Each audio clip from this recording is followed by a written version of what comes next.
This is African American History is American History.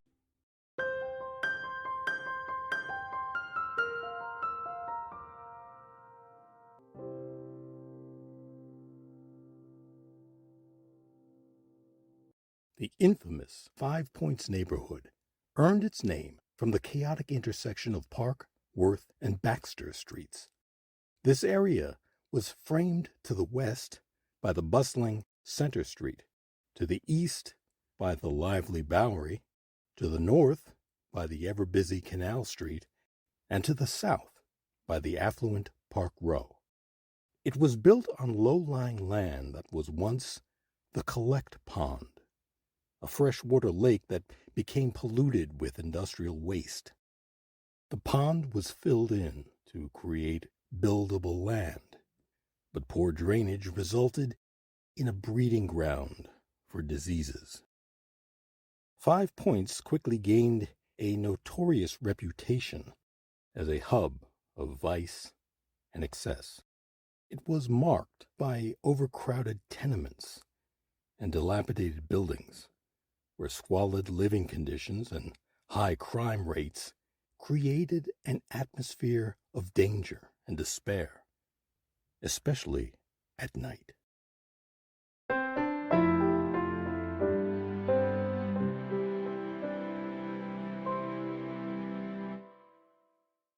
This is African American History is American History. By the 1830s, the Five Points neighborhood was a melting pot, teeming with diverse communities. Free blacks, Irish, Italian, and German immigrants, all crowded together in what was then called the most dangerous place in the city. Yet, amidst the chaos, the Five Points neighborhood was a safe haven for those escaping slavery.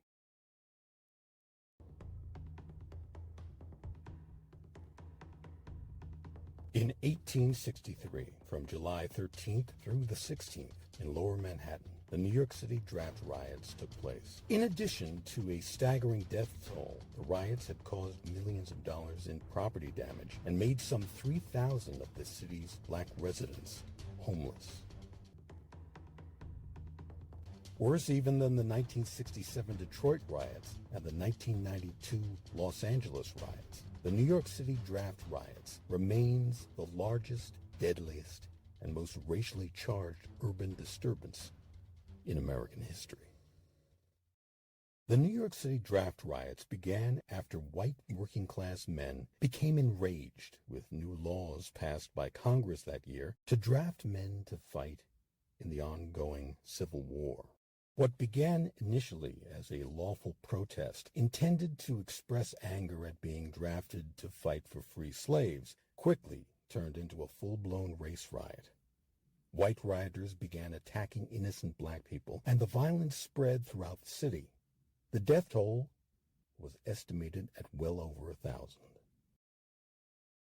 It's important to point out that the entire state of New York's economy was tied to the South. By 1822, nearly half of its exports were cotton shipments. In addition, upstate textile mills processed cotton in manufacturing. New York had such strong business connections to the South that on January 7, 1861, Mayor Fernando Wood, a Democrat with sympathies with the Confederate States of America, called on the city's Board of Aldermen to, quote, declare the city's independence from both Albany and Washington, end quote. Mayor Wood was a vocal critic of President Abraham Lincoln, as well as one of the main opponents of the 13th Amendment. That's the amendment which abolished slavery here in the United States. Mayor Wood pledged New York City's, quote, whole and united support, end quote, to the southern states. When the Union entered the war, New York City had many sympathizers with the South. More and more immigrants were arriving in New York City. Most were from Ireland and Germany. By 1860, nearly 25% of New York City's population was German-born, and many did not speak English. In March 1863, with the Civil War continuing, more troops were needed. Congress passed the Enrollment Act to establish a draft for the first time. In New York City and other locations, new citizens learned that they were expected to register for the draft to fight for their new country. Black men were excluded from the draft as they were largely not considered citizens, and wealthier white men could simply pay for substitutes.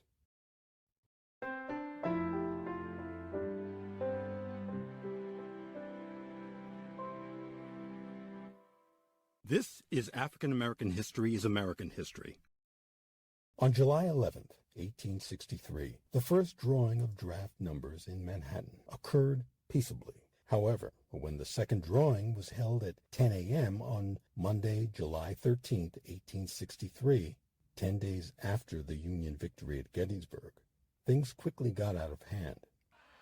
A furious crowd of around 500, led by the volunteer firemen of Engine Company 33, attacked the Assistant 9th District Provost Marshal's office at 3rd Avenue and 47th Street, where the draft was taking place.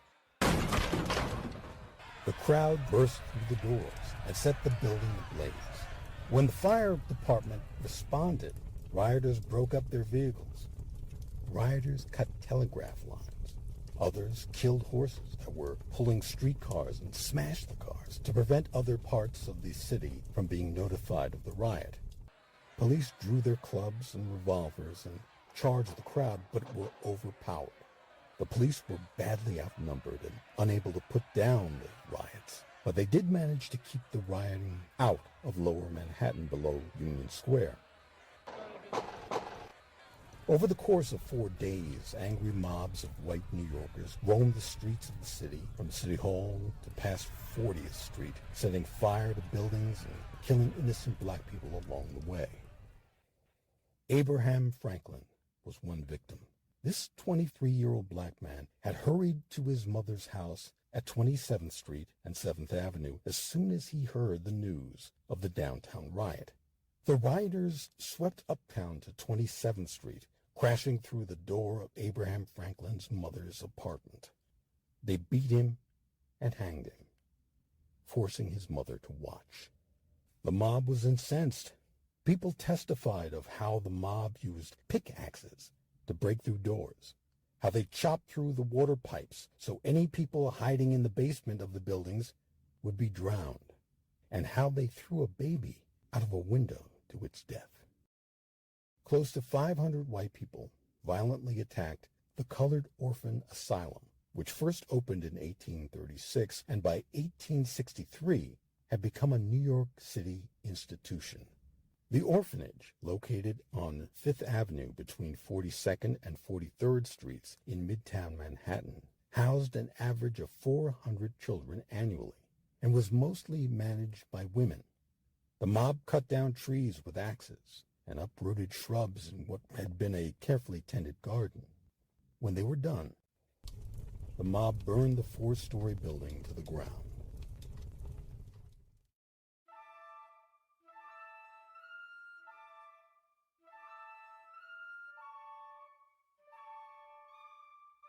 Contrary to popular belief, in the most notorious neighborhood in New York, the 5 Points, a well-known center of interracial social life, not a single African American was lynched there. Historian Leslie Harris writes in her book, In the Shadow of Slavery, African Americans in New York City, 1626 to 1863.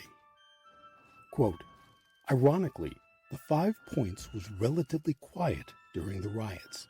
Mobs neither attacked the brothels nor killed black people within its borders. There were also instances of interracial cooperation when a mob threatened black drugstore owner Philip White in his store at the corner of Gold and Frankfurt Street. His Irish neighbors drove the mob away. And when rioters invaded Hart's Alley and became trapped at its dead end, the black and white residents of the alley together leaned out of their windows and poured hot starch on them, driving them from the neighborhood. End quote. In the Five Points neighborhood, local priests had formed a patrol to protect blacks. And of all the rioters arrested in the big uptown mobs, only one had been from the 5 Points.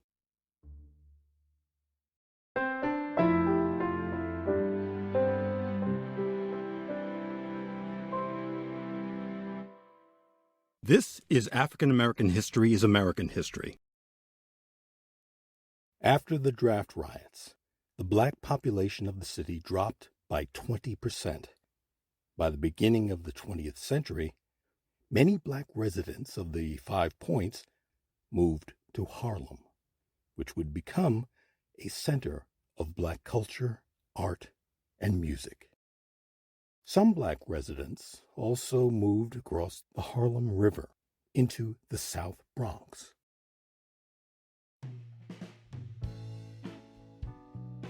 Throughout the 20th century, the 5 Points neighborhood underwent gradual redevelopment, resulting in changes to its streets, some of which were closed. Currently, the area is home to the Civic Center to the west and south, which houses significant federal, state, and city facilities. To the east and north, the 5 Points has become part of Manhattan's Chinatown.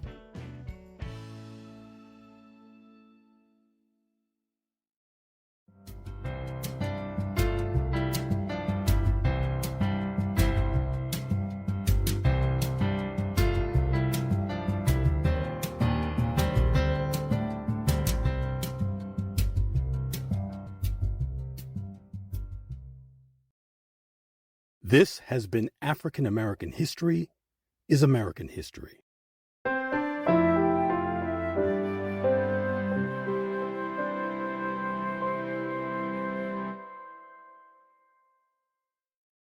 African American History is American History. Copyright H.C. Kearsley, 2025.